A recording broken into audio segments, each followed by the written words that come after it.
नमस्कार, आप देख रहे हैं दिल ऑन टॉप और ये हमारी खास पेशकश रखवाले।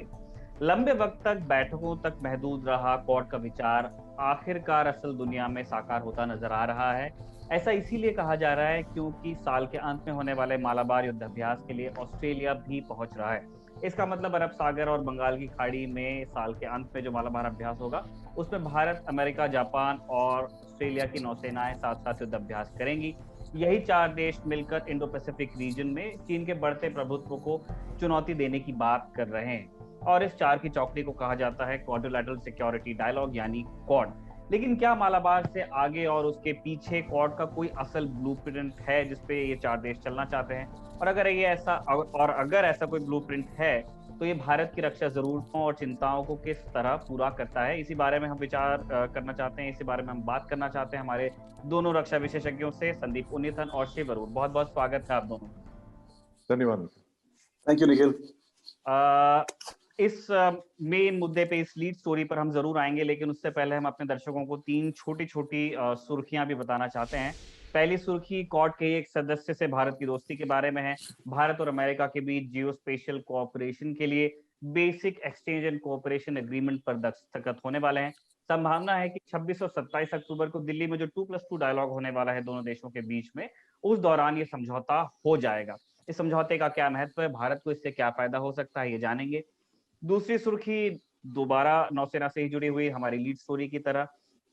प्रोजेक्ट 28 आखिरकार पूरा हो गया है। 22 अक्टूबर को इसके तहत बना चौथा स्वदेशी एंटी सबमरीन कॉर्वेट आईएनएस का बाराती नौसेना में शामिल हो गया। इसे garden reach ship builders and engineers ने कोलकाता में बनाया है।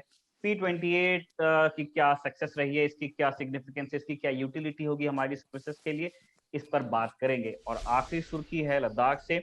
19 अक्टूबर को चीन की सेना के एक जवान कॉर्पोरल वांग यालोंग को लद्दाख के देमचोक में पकड़ा गया। उनके पास से कुछ डॉक्यूमेंट्स भी मिले जिसमें से कुछ मिलिट्री डॉक्यूमेंट्स थे, लेकिन 21 अक्टूबर की सुबह वांग को सुरक्षित चीन को सौंप दिया गया। इस बार हम 3 से 1 की तरफ जाना चाहते हैं। सबसे पहले हम सबसे आखिरी सुर्खी पर बात करना चाहते हैं। शिव, आपसे, आपने इस स्टोरी को आई गेस आप ही ने ब्रेक किया था। मेरी दिलचस्पी दोनों चीजों को जानने में है।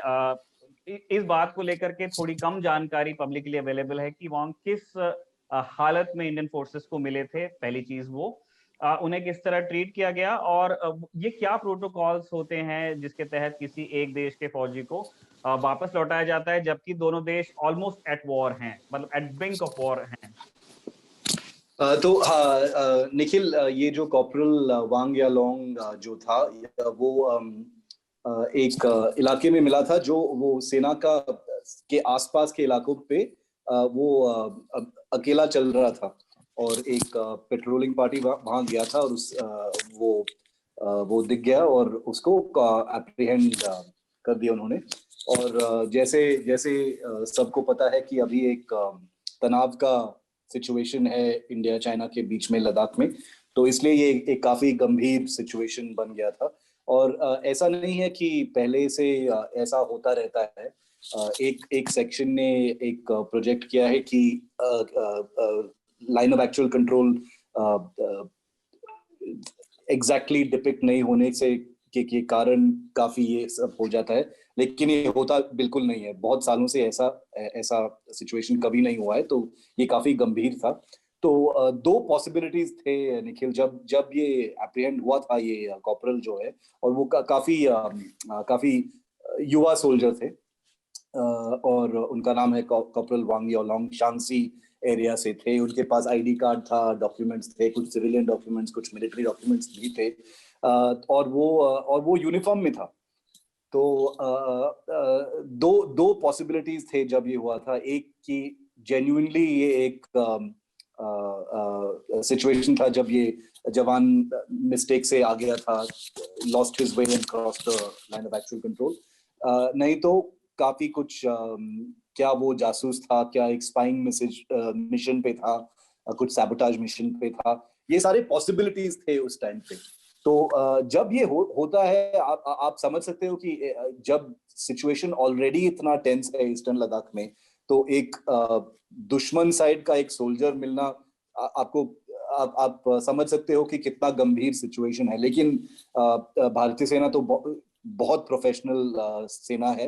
उनके पास सारे प्रोटोकॉल्स है, कन्वेंशंस फॉलो करते हैं, और इसलिए इस सोल्जर को उन्होंने लेके गए एक आर्मी एस्टेब्लिशमेंट में, वहीं पे उस डेमचौक एरिया में, और उसको पहले उसको एक बॉडी सर्च करते हैं। प्रोटोकॉल का फर्स्ट स्टेप है पूरा बॉडी सर्च, वो जो बाहर करते हैं। उसके बाद एक पूरा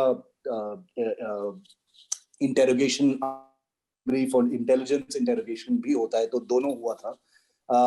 इसके दौरान एक रिक्वेस्ट और एक कॉल आ गया था पीएलए की साइड से कि हमारा एक जवान लापता है, क्या वो आपके पास आ गया है? तो वो कम्युनिकेशन सेटअप हो गया था, और एक ही दिन के बाद, शायद आई थिंक नेक्स्ट डे रात को, वो रिटर्न हो गया था।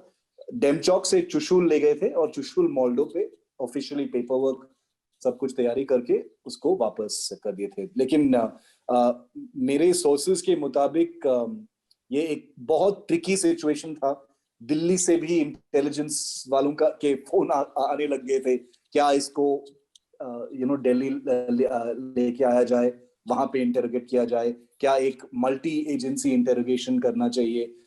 तो इंडियन आर्मी और जो इंटेलिजेंस एजेंसीज वहीं पे ऑपरेट करते हैं, उन्होंने सब कुछ असेस कर दिया था वहीं पे कि ये एक जेन्युइन केस लगता है कि एक this young soldier lost his way. और पीएलए के साइड से उनका स्टेटमेंट था कि ये सैनिक जो था, ये कुछ जो कैटल हर्डर्स जो हैं, कैटल हर्डर्स जो होते हैं वहां पे, उनको थोड़ा मदद कर रहे थे, और इसलिए शायद पेट्रोलिंग पार्टी से अलग हो गए थे और वो लॉस्ट हो गए थे। तो ऐसे ही हुआ था निखिल। तो एक बिनाइन सिचुएशन था, if you can say that. Shiv, हम आपके पास आ रहे हैं 2+2 डायलॉग में, जो हम तीसरा एग्रीमेंट साइन करने वाले हैं उसके लिए। उससे पहले संदीप, हम जो दूसरी सुर्खी है उस पर आपसे बात करना चाहते हैं। P-28 पूरा हो गया है, एनएस कवराती आज देश को समर्पित हो गया। अब वो नौसेना के पास है। आर्मी चीफ वहां पहुंचे थे प्रोग्राम के लिए। कुछ भी हम बात करें उससे पहले मैं जानना चाहता हूँ, बहुत सारे लोगों ने अखबारों में पढ़ा है कॉर्वेट, लेकिन कॉर्वेट क्या होता है और इसकी क्या यूटिलिटी होती है नेवी पे? उसके बाद हम एंटी सबमरीन वाले एस्पेक्ट पे भी जाएंगे। निखिल, जनरली कॉर्वेट जो है एक वॉरशिप क्लास है, जो ये पेट्रोल बोट और ये लाइट पेट्रोल बोट और फ्रिगेट के बीच में एक क्लास है, जो जनरली इसको कॉर्वेट कहते हैं, जो अराउंड 2000 टन की डिस्प्लेसमेंट है, 2500 टन। और इसकी जो, जैसे आपने बताया, ये यूटिलिटी जो है एंटी सबमरीन वॉरफेयर की है। इंडियन नेवी में काफी सारे ऐसे कॉर्वेट्स हैं जो एक कोरा क्लास के, इंडियन नेवी के पास अब 8 कॉर्वेट्स हैं ऑलरेडी एग्जिस्टिंग, कोरा क्लास हैं और खुकरी क्लास है। दोनों मतलब खुकरी क्लास की मॉडिफाइड कोरा क्लास है, तो टोटल 8 है। तो ये जो नए क्लास है कमोर्ता क्लास, वो खुकरी क्लास को रिप्लेस करने की प्लान है। 1-on-1 4 अभी बने हैं, और शायद आगे चल के 4 और आ जाएंगे। तो कॉर्वेट तो एक लाइट वॉरशिप है, it's smaller than a frigate और बिगर देन अ पेट्रोल वेसल। ओके, संदीप, ये चौथा शिप है प्रोजेक्ट 28 के तहत। हम 4 कॉर्वेट्स बनाना चाहते थे गार्डन रीच के साथ। 2 हमने अलग कॉन्फ़िगरेशन में बनाए हैं, 2 हमने उसमें जो ग्रेड ऑफ स्टील है उसके साथ में कुछ एक्सपेरिमेंट्स किए हैं, कार्बन कंपोजिट लगाए हैं। मैं समझना चाहता हूं कि 2 चीजें जिनको फ्लैग किया है जो ऑब्जर्वर्स हैं उन्होंने, कि एक, प्रोजेक्ट 28 4 साल लेट हुआ है, 1। दूसरा, ये 2.5 गुना ज्यादा कॉस्ट पे कंप्लीट हुआ है। और ये मिडवे इस प्रोजेक्ट में थोड़ी चीजें चेंज की जाती हैं। सेल से कहा जाता है कि आप स्टील बना के दीजिए, जो कि वो बाद में डीआरडीओ के स्पेसिफिकेशंस पे बना के देते हैं, और उसके बाद वो कार्बन कॉम्पोजिट उसमें इस्तेमाल करते हैं ताकि इन शिप्स का वजन कम हो। जो 2 शिप बाद के हैं हमारे पास में, वो इस नए कॉन्फ़िगरेशन में है। मैं ये समझना चाहता हूँ कि ये जो डिले है और जो आपने जो चेंजेस किए हैं, क्या ये जो इम्प्रूवमेंट है ये ऑफसेट करते हैं इस डिले को और कॉस्ट एस्केलेशन को, या फिर ये एक जेन्युइनली जो हमारा गुड ओल्ड सिस्टम है उसकी दिक्कत का ही एक नमूना है? निखिल, बहुत ही अच्छा सवाल है। और अंग्रेजी में एक कहावत है, good is the enemy of better. तो ये हम परफेक्शन की तरफ जब जा रहे हैं तो इतना सारा एक्सपेरिमेंट करते जाते हैं। जैसे कि इंडिया, हमारी जो पहले इंडिजिनस एयरक्राफ्ट कैरियर भी काफी सालों तक डिले हो गई, क्योंकि वो डिजाइन में चेंज करते जाते रहे। और ये जो कमोर्ता क्लास जो है काफी पुरानी प्रोजेक्ट है, ये उन्होंने इसका ऑर्डर जो है 2003 में उसको ऑर्डर किया था और कंस्ट्रक्शन शुरू हुआ था 2005 में। तो आप सोच सकते हैं कि हमने 15 साल लगाए केवल 4 कॉर्वेट्स प्रोड्यूस करने में। तो ये एक्चुअली अगर आप कॉस्ट बेनिफिट रेशियो में अगर आप देखोगे तो इंडियन नेवी को वॉरशिप्स की सख्त जरूरत है, और अगर आप 15 साल लगाओगे सिर्फ 4 वॉरशिप्स प्रोड्यूस करने में और इतने कॉस्ट पे, तो फिर आपको एक फोर्स कमांडर के तौर पे, अगर आप एक नेवल फोर्स कमांडर के तौर पे अगर आप देखोगे तो ये मेरे कोई बेनिफिट नहीं देते हैं मुझे, अगर आप इतनी लेट शिप्स अगर आप डिलीवर कर रहे हो, क्योंकि इनकी इंडियन नेवी की बहुत सख्त जरूरत है, they need warships very quickly. और जैसे कि चाइना ने जो शिप बिल्डिंग किया है पिछले 10 साल में, उन्होंने मतलब 150 जहाज ऐड कर लिया अपनी नेवी में। हम तो तुलना ही नहीं कर सकते, कोई कंपैरिजन ही नहीं। इंडियन नेवी का लगभग यही साइज है। एक इंडियन नेवी को उन्होंने ऐड कर दिया 10 साल में। तो उतने हम ये नहीं कि हम 1-on-1 चाइना का मुकाबला कर रहे हैं, क्योंकि वो बहुत आगे निकल गए हैं। लेकिन अगर हमारी रिक्वायरमेंट्स को अगर देखें, इंडियन नेवी के जो फोर्स प्रोजेक्शन रिक्वायरमेंट्स 200+ वॉरशिप्स की जो रिक्वायरमेंट है, उसको अगर आप देखोगे तो अगर आप इतने साल डिले करोगे वॉरशिप्स के बिल्डिंग करने के, it is not worth the delays. तो लेकिन ये जरूर ये चीज ये आर्गुमेंट है कि इसमें हमने करीब 90% इंडिजिनाइजेशन किया है, तो that is a very big achievement, that also you should not discount. और ये जो एक डिजाइन है, वो जो गार्डन रीच है, काफी सारे इंटरनेशनल कॉन्टेस्ट में भी उन्होंने इसको पेश किया है, फिलीपींस नेवी के रिक्वायरमेंट्स के लिए, फिर ब्राजील लेके गए। वो जीते नहीं अब तक, लेकिन द अचीवमेंट इज कि आप इतनी कॉन्फिडेंट है आपके डिजाइन में कि आपने इतनी इंडिजिनाइजेशन कर दी है वॉरशिप में कि आप इसको एक्सपोर्ट कर सकते हैं। तो ये एक पोटेंशियल एक्सपोर्ट प्लेटफॉर्म है, क्योंकि अगर आप सारे इंपोर्टेड सिस्टम्स और कंपोनेंट्स फिट करते हो इसमें, तो फिर आप इसको एक्सपोर्ट नहीं कर सकते, फिर तीसरी कंट्री का आपको परमिशन लेना पड़ता है। लेकिन इसमें उन्होंने काफी सारा इंडिजिनाइजेशन किया है। तो in a sense, if you look at it from the industry perspective, national infrastructure, ये warship infrastructure building perspective, then it is ये 15 years have been worth it. But अगर आप नेवी के अगर फोकस से देखोगे, 15 years to build 4 warships और इतने कॉस्ट पे 6-7 हजार crore, it's not worth it. और दूसरी बात वेरी क्विकली मैं ऐड करना चाहता हूँ कि ये अभी पूरी तरह से फुली इक्विप्ड नहीं है जहाज कमोर्ता क्लास में। मैं उसी के लिए शिव के पास जाना चाहता हूँ कि मुझे हेलीकॉप्टर नहीं दिखा डेक पे। बिल्कुल, तो हेलीकॉप्टर नहीं है इसमें, टोड एरे सोनार नहीं है, और सरफेस टू एयर मिसाइल्स नहीं है। शिव और इसमें डिटेल में बताएंगे, लेकिन ये पूरी तरह से अब एंटी सबमरीन वॉरफेयर के लिए फुली केपेबल नहीं है, उसको कुछ और साल लगेंगे। तो दैट इज अनदर चिंता की विषय ये है कि हम ना सिर्फ इतना टाइम लगाते हैं, बल्कि हमारे जो इनके साथ जो इक्विपमेंट फिट होके आने हैं, वो हम इतनी डिले करते हैं कि हेलीकॉप्टर को 10-15 साल लग जाते हैं, टोड एरे सोनार हम अलग से ले रहे हैं। तो ये सारा जब तक ये जुड़ के आ जाता है तो 20 साल निकल जाते हैं, और वो फिर थोड़ा पुराना हो ही जाता है ऑब्वियसली, क्योंकि अब 2 डिकेड्स पुराना डिजाइन है आपका। शिव, मैं तो सिर्फ हेलीकॉप्टर्स के बारे में पूछना चाहता था आपसे, लेकिन संदीप ने कुछ और इक्विपमेंट्स भी फ्लैग किए हैं। क्या प्लीज आप हमारे व्यूअर्स को बताएंगे कि इस शिप में क्या क्या चीजें आप मिस कर रहे हैं? और हम हेलीकॉप्टर्स लेने वाले हैं, एनयूएच भी लेंगे और हम MH-60 भी ले ही रहे हैं। आप जो ये 4 शिप्स हैं हमारे, इनमें कौन से हेलीकॉप्टर्स के डिप्लॉय होने की संभावना ज्यादा है, और बाकी सिस्टम्स के बारे में भी प्लीज बताइए।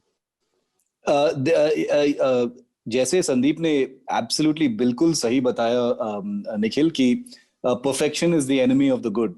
और ये प्रोजेक्ट 28 एक सिंबल बन चुका है कि अगर आप प्रोजेक्ट एफिशिएंटली नहीं एग्जीक्यूट करोगे तो यही होगा, कॉस्ट ओवररन्स होंगे, टाइम ओवररन्स होंगे, दोनों हुए हैं। और उस सब कुछ करने के बाद भी इस जहाज पे जो हथियारें चाहिए थे वो है नहीं, और सेंसर्स भी चाहिए थे वो है नहीं। तो एक संदीप ने बताया एक्टिव टोड एरे सोनार, वो है नहीं, वो सबमरीन हंटिंग में बहुत इम्पोर्टेंट चीज। शायद बराक 1 या बराक 2 LRSAM मिसाइल लगने वाले हैं, वो उसका भी फिटमेंट हुआ नहीं है। और ये जो 4 जहाज है P-28 के निखिल, ये सारे इन सर्विस हैं। इसका मतलब है ये ऑपरेशनल है, वो सी पे जाएंगे, पेट्रोल कर मिशंस रहे हैं करेंगे, अभी। और उनके पास सरफेस टू एयर मिसाइल्स है नहीं। और ये एक बहुत ही बड़ा लैप्स है एक ओशन गोइंग वेसल के लिए, जो एक ऑफेंसिव फ्रंटलाइन वेसल है। तो लोग बोलते हैं कि ये एक 4,000 टन वंडर विदाउट वेपन्स। तो अभी कुछ दिन पहले मैंने जब ये न्यूज आ रहा था कि INS कावरत्ती कमीशन हो रहा था, तो मैं कुछ नेवी वालों से बात कर रहा था और पूछा कि क्या कुछ प्लान है, क्योंकि अभी कुछ डील्स चल रहे हैं कि डेक गन्स के लिए, जो फ्यूचरिस्टिक डिस्ट्रॉयर्स के लिए, वो कॉन्ट्रैक्ट हो रहे हैं, और कुछ और सिस्टम्स कॉन्ट्रैक्ट हो रहे हैं। 3 साल पहले 2017 में कुछ एक्टिव टोड अरे सोनार्स के कॉन्ट्रैक्ट को क्लियर किया गया था MOD के साइड से, लेकिन एक कॉन्क्रीट एक्विजिशन प्लान अभी तक दिखाई नहीं दे रहा है P-28 को फिनिश करने के लिए। तो अभी बहुत सारे अच्छा सा सेरेमनी हुआ है और इंडक्शन सेरेमनी हुआ है, जनरल साहब भी, आर्मी चीफ गए थे वहां पे, लेकिन अगर आप सच्चाई देखोगे तो ये एक बहुत बड़ा शिप है जिसके पास एक सिंगल मिसाइल सिस्टम और जो क्रूशल जो सेंसर है सबमरीन हंटिंग के लिए, वो उसके पास है नहीं। जबकि उसको सबसे रिस्की आप काम में किस लगाया मुंह से है। बोल रहे हो कि एक एंटी सबमरीन वॉरफेयर? बहुत रिस्की बहुत मोस्ट रिस्की काम यही है। और इस माहौल में जहां पे आप इंडिया और चाइना के बीच में ये जो स्टैंड ऑफ बन रहा है, वो सिर्फ जमीन पे ही नहीं हो रहा है, ये ओशन में भी हो रहा है, इंडियन ओशन में भी हो रहा है। संदीप ने बहुत लिखा है कि चाइनीज सबमरीन जितना आ रहे हैं, और ये जो शिप्स हैं वो एक डेटरेंट बन के सेल करते हैं ना इंडियन ओशन में। ऐसा नहीं है कि जब शिप्स सी पे जाएंगे वो लड़के वापस आएंगे, उनका एक डेटरेंट इफेक्ट भी होता है ना, क्योंकि अगर ये शिप्स हैं तो सबमरीन्स नहीं आएंगे, क्योंकि सबमरीन्स के लिए खतरा है, वो एक सी डिनायल का कैपेबिलिटी भी होता है। तो अगर इन जहाजों के पास बेसिक वेपनरी नहीं है, बेसिक एंटी सबमरीन सेंसर्स नहीं है, और बेसिक सर्वाइवेबिलिटी इक्विपमेंट जैसे कि सरफेस टू एयर मिसाइल्स नहीं है, तो किस मुंह से बोल रहे हो कि एक एंटी सबमरीन कैपेबिलिटी आपको मिल गया है? तो ये एक बहुत गंभीर चीज है, बहुत लेसन्स लर्न कर सकते हैं प्रोजेक्ट 28 से, और अभी तक वो लर्न नहीं हुए हैं। ठीक है। शिव, आप बता रहे थे कौन कौन से सिस्टम्स कम है, हथियार कम है। मुझे याद आ रही थी LCH की और रुद्र की, उनके बारे में भी कहते हैं कि आप इनको उड़ाते क्यों हैं, ये ट्रांसपोर्ट हेलीकॉप्टर से क्यों अलग हैं, अगर इनके पास में रॉकेट पॉड्स हैं लेकिन उनमें फायर करने के लिए आपके पास में रॉकेट्स नहीं है। खैर, और निखिल, आप पूछ रहे थे हेलीकॉप्टर्स के बारे में, सॉरी। प्लीज। देखो, MH-60 रोमियो हेलीकॉप्टर्स तो आ ही रहे हैं, नेक्स्ट ईयर से डिलीवरी शुरू हो जाएंगे। प्रोजेक्ट 28 द कमोटा क्लास जो है, Sandeep can correct me if I am wrong, Sandeep को बेटर पता है ये, उसके जो हैंगर्स हैं वो स्पेशली नेवल ध्रुव के लिए बना था, काफी थोड़ा सा वाइड बना था, ताकि वो ALH का जो ब्लेड फोल्डिंग मैकेनिज्म है उसको अकोमोडेट करके ALH ध्रुव का अकोमोडेशन हो सके। I think I am right on that. बिल्कुल ठीक शिव, बिल्कुल ठीक कहा। क्योंकि अगर आप देखोगे कोमाटा क्लास की जो हेलीकॉप्टर हैंगर है उसकी शेप थोड़ा अलग से उन्होंने बनाया है इस तरह से, ताकि वो ब्लेड फोल्डिंग ध्रुव को वो अकोमोडेट कर सके उसमें। ALH की जो, क्योंकि थोड़ा और वाइड है उसकी जो ये है, तो काफी सारा उन्होंने अटेम्प्ट किया है इंडिजिनाइजेशन को इनकरेज करने के लिए, नेवल ध्रुव को फिट करने के लिए, और शायद उसी वजह से इतनी डिले हो गई है प्रोजेक्ट। मतलब बस एक छोटा सवाल था, आई गेस काफी बनाल क्वेश्चन लग सकता है, लेकिन ये बस एकदम मेरे दिमाग में आ गया। MH-60 आई गेस ध्रुव से काफी साइज में बड़ा है, तो क्या वो फिट होगा? मतलब आपने थोड़ा तो बड़ा शिप को बनाया, लेकिन क्या इतना बड़ा बनाया है कि MH-60 उसके हैंगर में जाएं? I think it can go in, but I have yet to get the, क्योंकि ये डिजाइन नहीं था MH-60 के लिए, that is another thing। तो ये तो डेक पे तो उसको ले सकते हैं, लेकिन डेक पे जा हैंगर में सकता है, अगर हैंगर डेक पे हैंगर में अगर फिट, वो पता करने की जरूरत है। तो हो सकता है अगर वो हैंगर में नहीं फिट हो तो उसको मतलब डेक पे पार्क करना पड़ेगा, that is something that they will want to avoid. क्योंकि थोड़ा एक चीज ये भी कह रहे थे कि अरेस्टिंग मैकेनिज्म पे इन्होंने काफी मेहनत की है किसी एक बड़े और हैवी हेलीकॉप्टर को अरेस्ट करने के लिए, तो वहीं से लोग MS-60 लेके आ रहे थे, लेकिन मेरा दिमाग में ये था कि आप लैंड करोगे लेकिन उसको पार्क कहाँ करोगे, क्योंकि आपको हैंगर तो में हो सकती है दिक्कतें हो सकती हैं वो हैंगर में। दोनों आपके पास में बिना हेलीकॉप्टर के शिप्स की यूटिलिटी आई गेस थोड़ी कम हो जाती है। खैर, हम अगली स्टोरी पे बढ़ रहे हैं। शिव, आपसे बात करना चाहते हैं इस बारे में। एक और अग्रीमेंट हम US के साथ में कर रहे हैं। हम इससे पहले दो और कर चुके हैं। तो मैं समझना चाहता हूं कि ये जो तीनों अग्रीमेंट्स हैं, जो सबसे सबसे पहले तो मैं यही चाहता हूं कि दर्शक जाने कि जियो स्पेशियल कोऑपरेशन में ये जो जियो स्पेशियल कंपोनेंट है, ये किस तरह के कोऑपरेशन की हम बात कर रहे हैं, और उसके बाद फिर ये अग्रीमेंट हमें क्या देगा, उस पे आते हैं। निखिल, ये एक बहुत ही महत्वपूर्ण अग्रीमेंट है जो इंडिया और US साइन करने वाले हैं, और ये बहुत सालों से चर्चा चल रही थी इस अग्रीमेंट पे।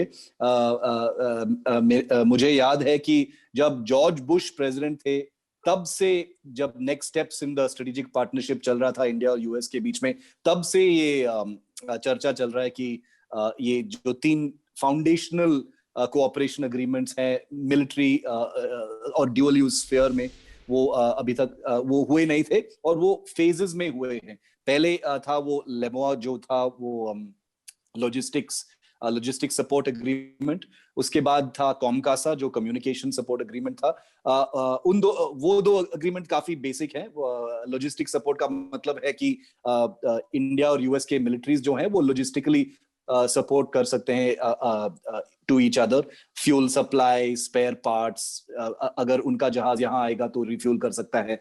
सारे जो लॉजिस्टिक्स हैं जो उस अम्ब्रेला पे आते हैं वो सारा कवर होता है। उसके बाद कॉमकासा था जो एक बहुत एडवांस्ड एग्रीमेंट था, जो काफी कंट्रोवर्शियल पॉलिटिकली भी था, जिसके अंदर कम्युनिकेशन इंटरऑपरेबिलिटी का प्रोविजंस हैं, जिसमें इंडिया प्रोक्योर कर सकता है काफी सेंसिटिव और एक्सपोर्ट रिस्ट्रिक्टेड जो प्रोप्राइटरी कम्युनिकेशंस और एनक्रिप्टेड इक्विपमेंट जो है, जो मिलिट्री में इस्तेमाल होते हैं, जहाज में इस्तेमाल होते हैं, fighter aircraft, helicopters, transport aircraft में जो इस्तेमाल होते हैं, वो सारा इक्विपमेंट जो अर्लियर डिनाई हुआ था क्योंकि कॉमकासा साइन नहीं हुआ था, वो सब अब सप्लाई शुरू करने लग जाएगा, क्योंकि वो हाईली एडवांस, ये US का जो मिलिट्री इक्विपमेंट है, कम्युनिकेशन इक्विपमेंट है निखिल, तो ये best in the world, best of class है। और अगर इंडिया भी ये इक्विपमेंट इंटीग्रेट करेगा उनके मिलिट्री इक्विपमेंट में, तो एक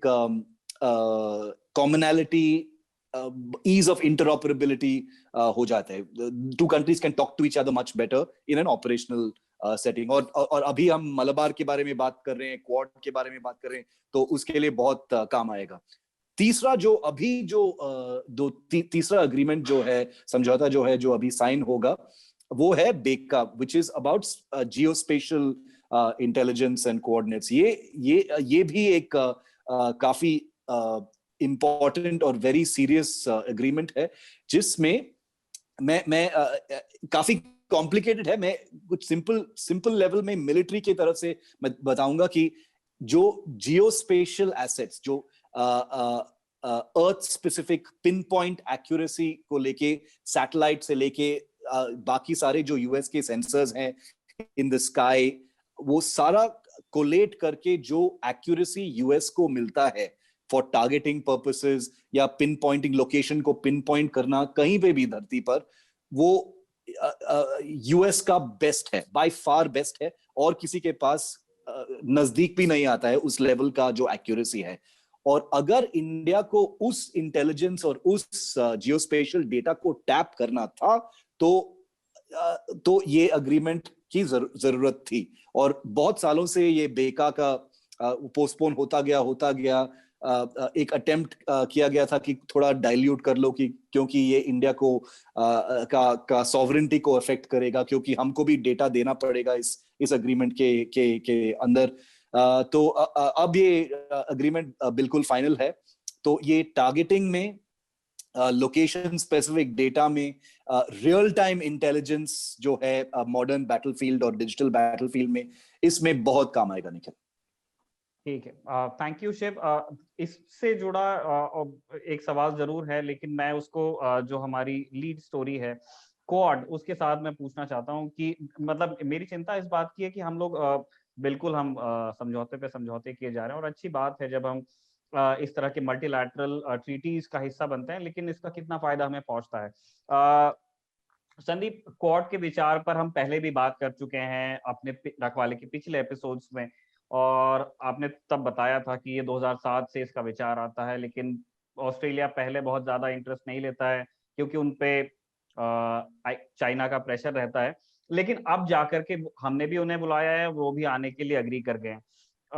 हम ये जानना चाहते हैं कि क्या इसे पहली घटना माना जाए जब क्वाड एक मीटिंग रूम के बाहर आया है, या इससे पहले भी दूसरे एग्जांपल्स? निखिल, बिल्कुल ये पहली बार होगा कि चारों क्वाड कंट्रीज हैं एक साथ एक्सरसाइज कर रहे हैं एक प्रॉपर स्ट्रक्चर्ड फॉर्म में। पहले भी किया था उन्होंने 13 साल पहले, लेकिन ये इट वाज एक तरह से एम्बिग्विटी थी उस वक्त कि ये फुली फॉर्म नहीं था। लेकिन अब जो है 13 साल बाद ये रिलेशनशिप काफी इंप्रूव हो चुकी है। लोग मतलब बहुत कॉमनैलिटी आ गई है और एक सेंस ऑफ अर्जेंसी भी है। अगर आप देखोगे चारों कंट्रीज में चाइना को लेके बहुत चिंतित है, बहुत उनको लगता है कि पहले जैसा नहीं है, कि हम गलत मान रहे थे चाइना को 13 साल पहले कि चाइना की जो राइज है बिल्कुल पीसफुल राइज हो गई और सिर्फ इकोनॉमिक मसल पे वो मतलब उभर आएंगे। लेकिन अब उनको पता चल गया, ये चाइना का जब असली चेहरा सामने निकल आया तो चारों कंट्रीज अब एकजुट हो गए हैं और क्वाड को एक्टिवेट करने की पूरी तैयारी में लगे। कुछ महीने पहले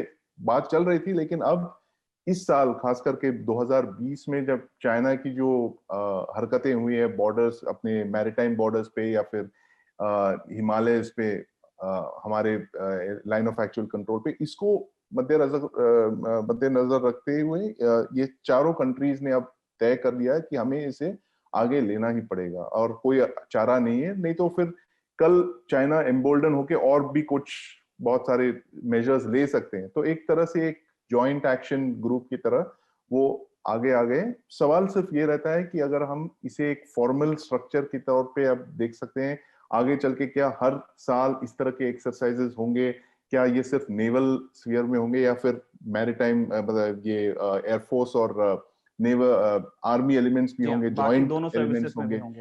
होंगे। ये सब देखने को रहेगा। लेकिन मैरीटाइम जो डोमेन है सबसे it's almost like a plug and play thing, कि मलबार एक्सरसाइज आपका ऑलरेडी चल रहा है, पूरी तरह से एस्टैब्लिश्ड हो चुका है। तो अगर ऑस्ट्रेलिया आना चाहती है तो सिर्फ उनको प्लग करने की जरूरत है। तो that way it is already established, एक न्यू स्ट्रक्चर क्रिएट करने की जरूरत नहीं। तो हो सकता है ये आगे चल के ये मलबार की जो जॉइंट एक्सरसाइज है it can become a much bigger thing, formalisation of military understanding between all the 4 quad countries. ठीक है, शिव, मैं आपसे इस पूरे एक्सरसाइज के पर बात करना चाहता हूँ। बिल्कुल क्वाड की कल्पना में भी किसी देश का नाम तो नहीं लिया गया है। जो हमने पीआईबी की प्रेस रिलीज देखी है उसमें भी किसी देश का नाम नहीं लिया गया है। लेकिन उसका आखिरी पैराग्राफ बहुत इंटरेस्टिंग है, हम अपने व्यूअर्स को वो दिखाएंगे, वो अंग्रेजी में है। बहुत सारी चीजें उसमें, इंक्लूसिव इंडियन ओशियन रीजन, वो पूरा एक पैराग्राफ पढ़ के आपको ऐसा लगता है कि इसमें बस एक नाम की कमी है, बाकी लिखा तो सब कुछ वही है जो हम समझ रहे हैं। निखिल, वो हमारे जो नेता हैं वो भी चाइना के नाम नहीं लेते हैं, तो मैं बोलता हूं कि चाइना का नाम लेने की क्या जरूरत है, क्योंकि जो भी आप बोलोगे, जो भी आप करोगे, चाइना ही तो रिएक्ट करेगा, और चाइना ने रिएक्ट भी किया है क्वाड के ऊपर।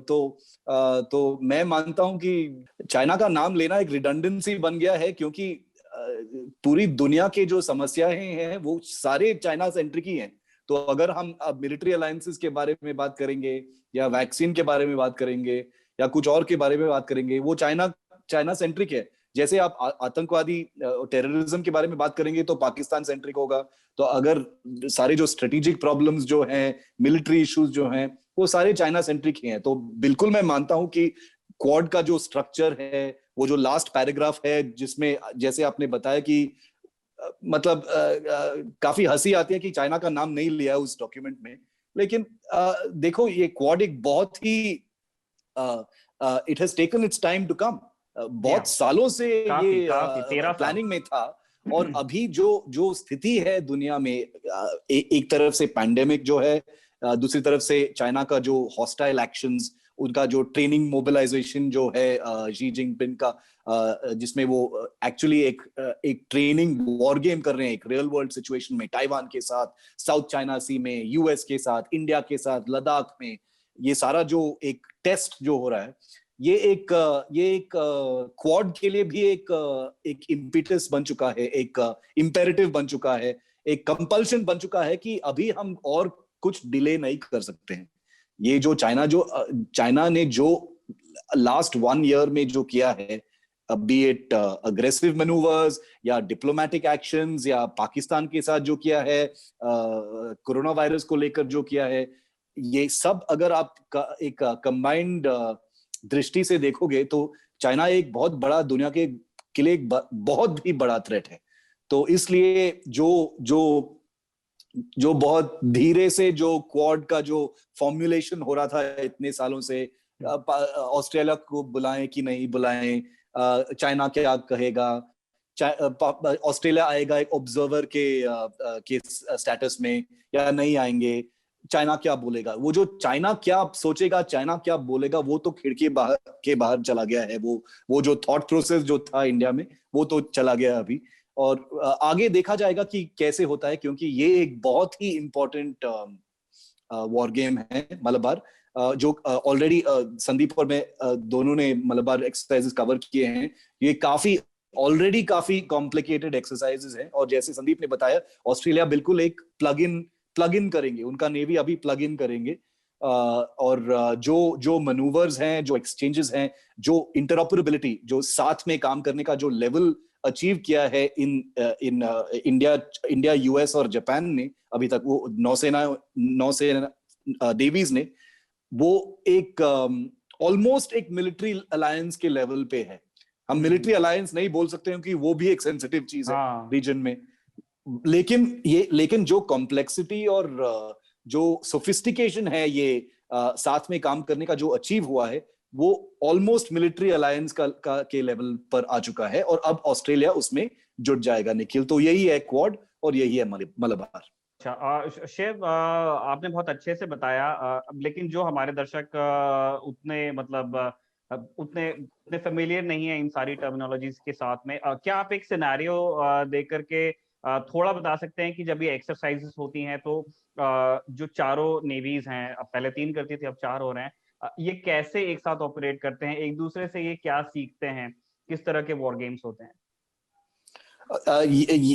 ये सवाल जरूर संदीप से भी पूछेगा, लेकिन मैं एक छोटा सा नोट बताऊंगा इस पे कि जो इंटरऑपरेबिलिटी है, ये बहुत दिन मलबार का एक्सरसाइज जो है बहुत दिन का एक्सरसाइज है। ये एक छोटा सा एक्सरसाइज नहीं है, कॉम्प्लिकेटेड मल्टी, आई थिंक वो बहुत 10 दिन तक चलता है ये।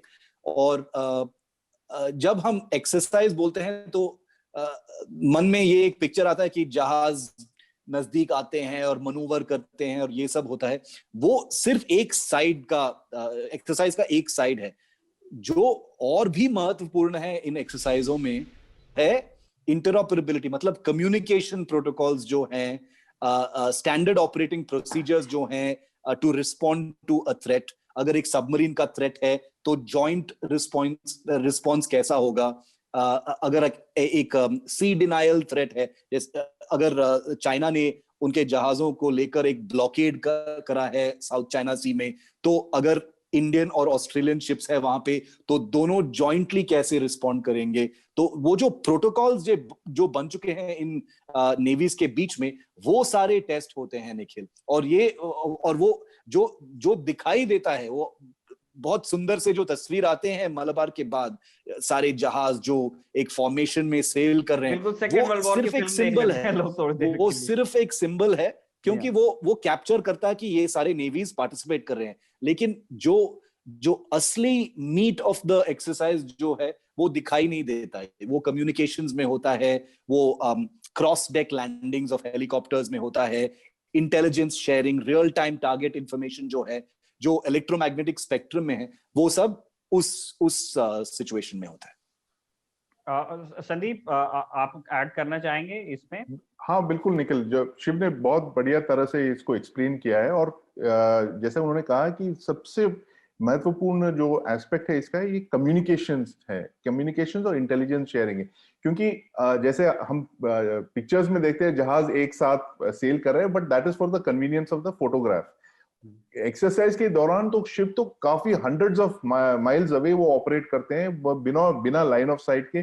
सबमरीन कहीं और पे है, एयरक्राफ्ट कहीं और है, वॉरशिप कहीं और, इस तरह की जो ये डिस्टेंसेस पे जो ऑपरेट करते हैं, तो उस वक्त उनको सब एक कम्युनिकेशन चैनल पे आना होता है, और उस पे वो टारगेट इंफॉर्मेशन एक्सचेंज करते हैं, और फिर वो मैन्यूवर्स कैरी आउट करते हैं। तो ये कम्युनिकेशन, एक्सचेंज ऑफ इंफॉर्मेशन, ये सब फाइन ट्यून करने के लिए एक्सरसाइज हमेशा इट्स वेरी वेरी इंपॉर्टेंट। और ये अगर आगे चल के, अगर जैसे शिव कह रहे थे कि कोई एक सिचुएशन आ गया, एक इमरजेंसी सिचुएशन आ गई, या मिलिट्री हॉस्टाइल मिलिट्री एक्शन करने की जरूरत है, या फिर ह्यूमैनिटेरियन असिस्टेंस की जरूरत है, तो ये 4 नेवीज जो है काफी इंपॉर्टेंट है। उनके सारे एसेट्स हमेशा यहाँ पे तैनात होते हैं इंडियन ओशन में, या पैसिफिक ओशन, या साउथ चाइना सी वगैरह, तो एक साथ ऑलमोस्ट इमीडिएटली आके वो ऑपरेट कर सकते हैं एकजुट होके। तो that is the main function of these exercises, और बहुत बहुत इंपॉर्टेंट डेवलपमेंट्स है।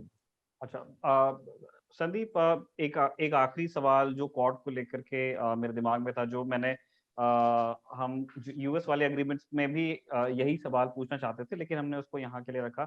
हमें जैसे उस आखिरी पैराग्राफ में जो पीआईबी की रिलीज है, उसमें 2 बड़े बड़े शब्द हैं, इंटरनेशनल लॉ के लिए कमिटमेंट, और दूसरा एक समावेशी, एक इंक्लूसिव इंडो पैसिफिक। ये दोनों शब्द सुनने में बहुत अच्छे हैं, और ये बहुत अच्छी चीज है अगर इस पे 4 देश अग्री कर जाते हैं। लेकिन एक रियल टाइम सिनेरियो में, एक असल दुनिया में, क्या ये 4 देश मिलकर इसे लागू करवा सकते हैं? चाहे वो इस तरह की एक्सरसाइज कर ले, चाहे उनकी बहुत सारी मीटिंग्स हो जाएं, क्योंकि कॉड एसेंशियली वो एक देश के खिलाफ हो रही गोलबंदी है, जिसमें सब लोग एक शेयर्ड इंटरेस्ट के लिए आए हैं। तो क्या ये इंटरनेशनल लॉ को लागू कराने जैसी बातें जो कही गई हैं, क्या इनको हम एग्जीक्यूट भी करके दिखा सकते हैं कि कल को चाइना या कोई और देश इंडियन ओशियन रीजन में आकर के वो कहता है कि हम इस चीज को नहीं मानते हैं, तो क्या आप इन 4 देशों को उसको फोर्स करते हुए देखते हैं? निखिल, जो वो लास्ट पैराग्राफ में उन्होंने किया, freedom of navigation at sea, that those are very important thing, और वो एक एरिया को लेके हैं, खासकर की साउथ चाइना सी पे, इंडियन ओशन साउथ चाइना सी पे, जो चाइना ने अपने हुकूमत चला ली है कि ये सारा जो है हमारी टेरिटोरियल वाटर्स है, और कोई यहाँ से हमारे इजाजत के बगैर नहीं जा सकता है। तो उसको लेके ये एक इशारा है, क्योंकि इट्स वेरी अनयूजुअल, ये जो है it's actually in international waters, कि आप ये नहीं डिक्लेयर कर सकते। ये कल इंडिया डिक्लेयर करेगी, इसके it's equal to India declaring Arabian sea and bay of Bengal as territorial waters, कि ये बहुत इंपॉर्टेंट मैरिटाइम कॉमन्स है, जो कॉमन्स कहते हैं, जो everybody can use it, international waters, क्योंकि यहाँ से ट्रेड, कॉमर्स सब सेल होते हैं। खास करके साउथ चाइना सी में हमारी जो एक्सेस है जापान, ईस्ट एशियन नेशंस को, चाइना को भी, वो साउथ चाइना सी के थ्रू ही जाती है। तो इनका ये 4 कंट्रीज, इनकी जॉइंट स्टेटमेंट का ये अर्थ है, इनके आने का ये अर्थ है कि आप ऐसे यूनिलैटरली स्पेसेस को क्लेम नहीं कर सकते हैं। Freedom of navigation at sea is very important. रहा आपकी दूसरा जो आपने जो पॉइंट रेस किया about whether it can be enforced, अब that is a very big question mark, Nikhil, कि हम जिससे भी पूछ रहे हैं, इट इज क्या ये क्वाड मिलिटराइज होके एक मिलिट्री अलायंस के तौर पे आ जाएगी कल? अगर एक जैसे कि नेटो में एक क्लॉज है, attack on one is attack on all, वो पूरा नेटो ही लड़ने आता है फिर आपसे। बिल्कुल, नेटो ही पूरा एक है, वो मिलिट्री अलायंस है। क्वाड अभी तक मिलिट्री अलायंस नहीं है, it is an informal grouping, if you can call it, of 4 countries with very shared interest in that. तो it is very difficult to say right now कि अभी इनकी जो फॉर्म में है अब इस वक्त, whether they will respond the way they would in a military alliance. वो it all depends on the future, कि क्या अगर ये 1 or 2 countries in this feel that they are threatened militarily, उनको threat है चाइना से, या invasion का, या इस occupation का, तो हो सकता है इसको militarily वो आगे ले सकते हैं। लेकिन इसके प्रेजेंट फॉर्म में ऐसा कोई नहीं, कोई क्लॉज नहीं या कोई एक एक्शनेबल पॉइंट नहीं है जिससे चारों कंट्रीज एक मिलिट्री अलायंस के तौर पे आ जाए। इट इज मोर ऑफ एक डिप्लोमेटिक प्रेशर पॉइंट की तरह यूज कर सकते हैं। जैसे आपने देखा कि स्टैंड ऑफ के कुछ महीने पहले जब लद्दाख में वो स्टैंड ऑफ हुआ था, गलवान इंसिडेंट हुआ था, जुलाई में इंडियन ओशन में यूएस एयरक्राफ्ट कैरियर्स आ गए थे, एक कैरियर स्ट्राइक ग्रुप उन्होंने भेज दिया था। तो ये एक तरह की सिंबोलिज्म है, सिग्नलिंग है कि हम आपके साथ हैं। अगर हो सके कुछ if there is some unforeseen calamity वगैरह, वी कैन रेस्पॉन्ड, इस तरह के। ये तो एक it's more of a military diplomacy signalling kind of thing than an overt military alliance. चलिए, बहुत बहुत शुक्रिया आप दोनों का इतनी तफसील से इन सारे टॉपिक्स को डिस्कस करने के लिए, खासकर शिव का, क्योंकि उनका ट्विटर हम स्कैन करते रहते हैं कि आज क्या ब्रेक होने वाला है, तो उसके हिसाब से फिर मेरा रखवाले का डे प्लान अपडेट होता रहता है। बहुत बहुत शुक्रिया शिव आपका, बहुत बहुत शुक्रिया शिव संदीप आपका भी, और शुक्रिया हमारे दर्शकों का भी जो रखवाले की किस्तें देखते रहते हैं। Thank you.